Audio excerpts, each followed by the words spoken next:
লবণগুলি এখানে উঠাচ্ছি। দেখেন আমি লবণ হাতে নিচ্ছি। রবি একটা হাতে ধরো, হাত ধরে দেখেন এই যে লবণ, টোটালি লবণ এটি।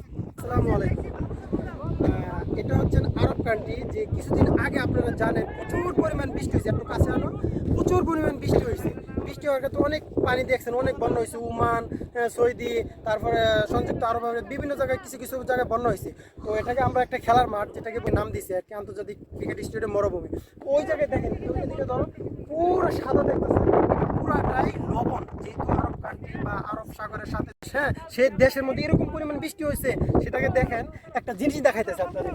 এই যে ফুল জিনিসটা হয়তো অন্য লবণ কেউ খাওয়াইলে বা খাইলে বলবে কি যে এটা অন্য লবণ করছে বা সিটারি করছি, সিটারি না। তো আমি লবণগুলি এখানে উঠাচ্ছি। দেখেন আমি লবণ হাতে নিচ্ছি। রবি একটা হাতে ধরো, হাত ধরে দেখেন এই যে লবণ, টোটালি লবণ এটি, টোটালি লবণ। আমি খাচ্ছি কিন্তু কোনো ভালো নাই লবণ এটা। যদি যদি বিয়ে মানে আমি যেহেতু এই যে দেখেন আবার খাচ্ছি, কোনো ভালো না কিন্তু।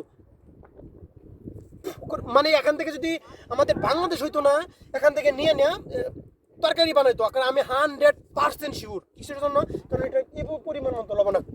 তো যাই হোক, মানে সাগরের সাথে কোনো দেশ বা সাগরের সাথে যদি কোনো জায়গা থাকে না, এইভাবে যে লবণ তৈরি করে, এই জিনিসটা দেখলে আসলে আমরা বুঝতে পারি।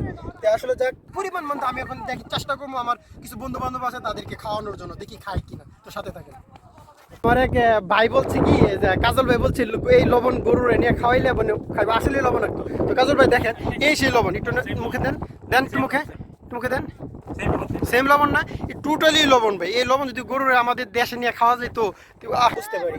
তো আসলে যাক, ভালো থাকবেন সবাই, সুস্থ থাকবেন।